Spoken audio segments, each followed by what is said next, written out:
Today we're back with Pathfinder Wrath of the Righteous to talk about exotic weapons.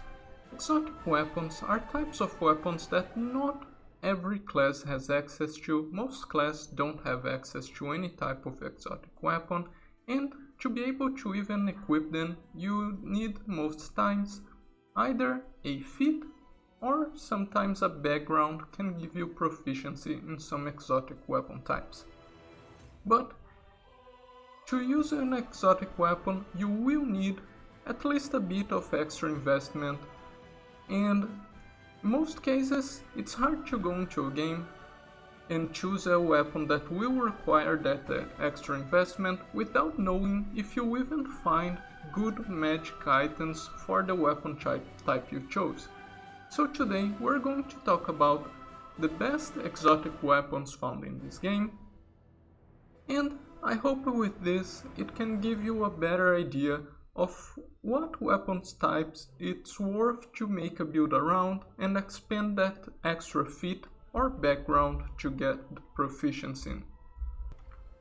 For our number 5 slot, we have the Howling Doom Bastard Sword. This weapon is found only on Act 5 during the Ineluctable Prison section, and its effect is on landing a killing blow, casting a Greater Shout as an 18th level wizard. This is a very powerful effect, adds a lot of extra damage, but it may also hit your party. It's not difficult to avoid this damage for your party. Casting Resist Energy or even Protection from Energy should help with that, and with high enough fortitude saves, you can basically guarantee that no one will be stunned. But this weapon's biggest problem is being found only very late in the game, otherwise it would be a great weapon to make a build around. In our number 4 spot, we have the Master Fencer's Sword. This is a dueling sword which can be bought during Act 4 from WOTR. This weapon has the effect of adding half the user's rank in mobility as damage on critical hits and attacks of opportunity. This is an amazing weapon to use on a duelist with the parry mechanic, which gives you more attacks of opportunity, and when combined with feats like Outflank, Seize the Moment, or even a character that can trip to trigger even more attacks of opportunity, this can be very strong. So this weapon gets our number 4 spot. On our number 3 spot, we have Relentless Assault. This is a Dwarven War Axe which can be bought as soon as Act 2 from Wilsir Guards. This weapon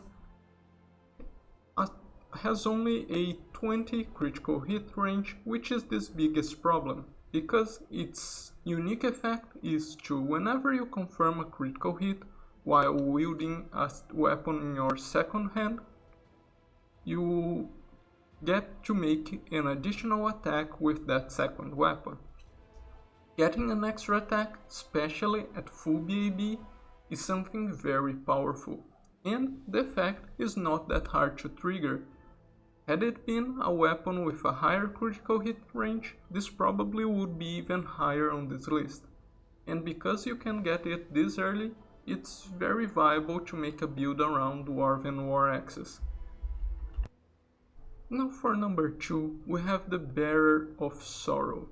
This weapon can only be found during Act 4 from an enemy you can kill in the flesh markets.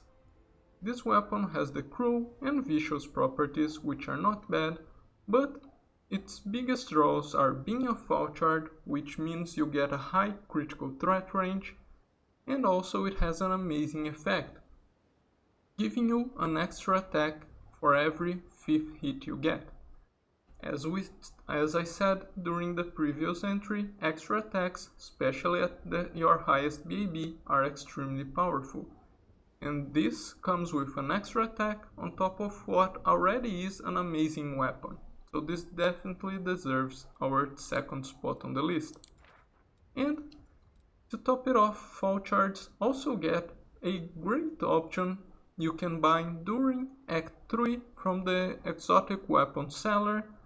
This is an Evil Outsider Bane fall shard that gives extra damage when fighting evil aligned creatures.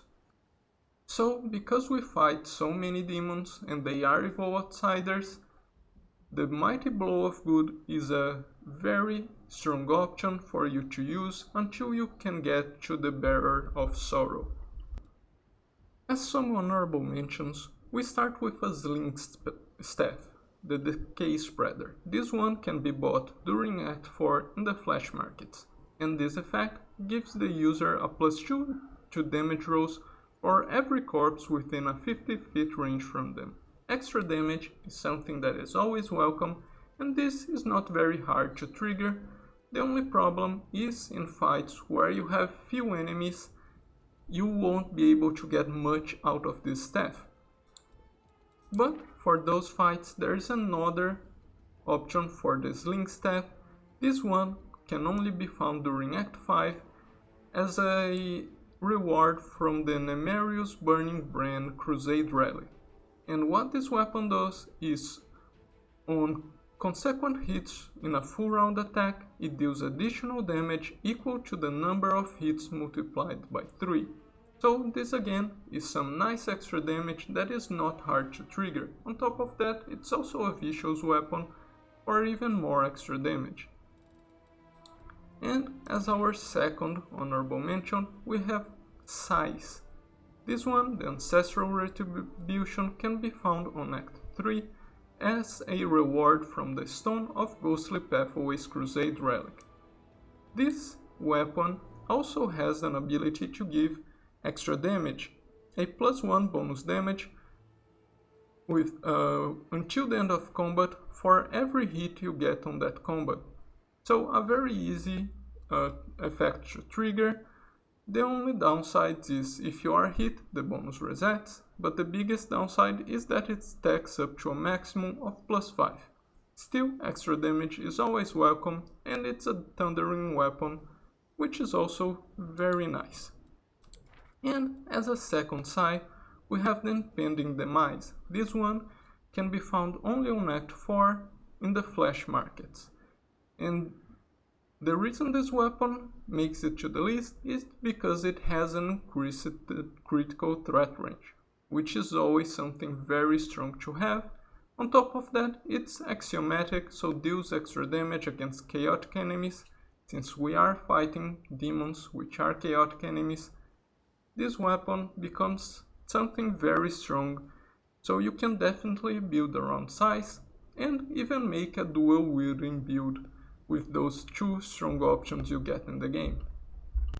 And finally, for our number 1 spot, we have the Rule Breaker Tongi. This weapon can also be bought on the Flash Markets during Act 4 and has one of the strongest weapon effects I've seen in this game. On a successful charge, the enemy loses its dexterity bonus to receive for 1 round. This is an amazing effect to have against boss fights and really any enemy that cannot be shaken. Otherwise, you can just use Shatter Defenses to make enemies flat-footed, but this weapon can bypass any immunity, doesn't require a save, and has a very powerful effect. It only lasts for 1 round, so making a build that can charge more often, for example, a character with Travel Domain and Domain Zealot, so you can teleport away on a swift action and charge every turn, would make this weapon even stronger. On top of that, it has a decent critical threat range, being a Tongi, 19 to 20, which is always nice, and on the hands of a Cleric with Travel Domain, or even a strong Cavalier, this weapon can be devastating against some enemies. This will be it for our exotic weapons list. I'm very happy with the magic weapons they put in this game. I think there are some very strong options for most weapon types, and I'm especially found of some of the ones we listed, the Master Fencer Sword is definitely one of my favorites, and there will be some builds in this channel built around dueling swords that will be using the Master Fencer Sword. One of them will be coming 2 days after this video, is a Windwalk build, you can even see her here with that sword. And I already have in one playthrough a character using the Rule Breaker Tongi, and I'm very happy with the results, so this is probably a build that will be coming to the channel as well. And Howling Doom is a sword I absolutely love. I like Bastard Swords, this one has a great effect, but it's a shame you only get it so late in the game, so I'm not sure I'll ever make a character build around Bastard Swords, because it does take a long time for you to get to the Howling Doom. Though, let me know in the comments which exotic weapon type is your favorite, and which one of those you would use to make a build around. But otherwise, I hope this video gave you an idea of what you can expect from exotic weapons, and maybe it will help you decide if it's worth expanding the extra feat or taking maybe a special class or background to give you access to some type of exotic weapon. If you liked the video, make sure to subscribe, leave a like to support the channel, but until the next video, I hope you have a good time.